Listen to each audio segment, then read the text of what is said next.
Hey there, Street Outlaws F1 crew. Buckle up, because we've got some earth-shattering Formula One news that's about to blow your mind. Picture this.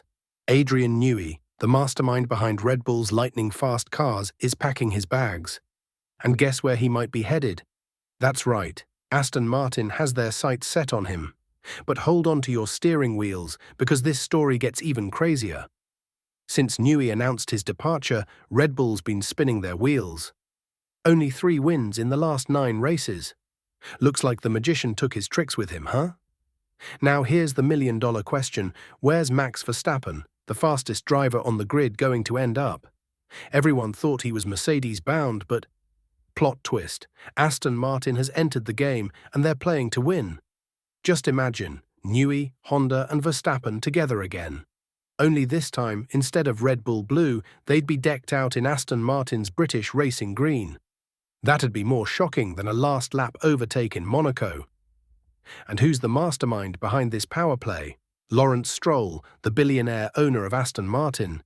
This guy's playing 4D chess while everyone else is playing checkers.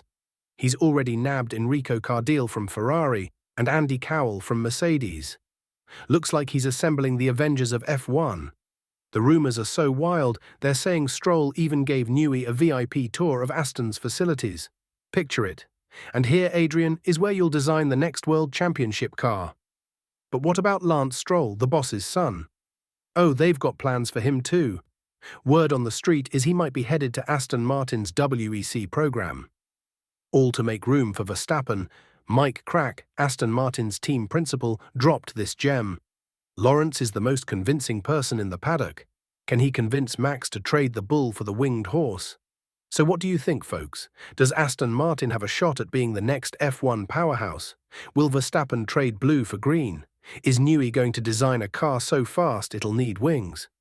Drop your thoughts in the comments, and if this content got you more revved up than an F1 car on the starting grid, don't forget to smash that like button and subscribe to the channel.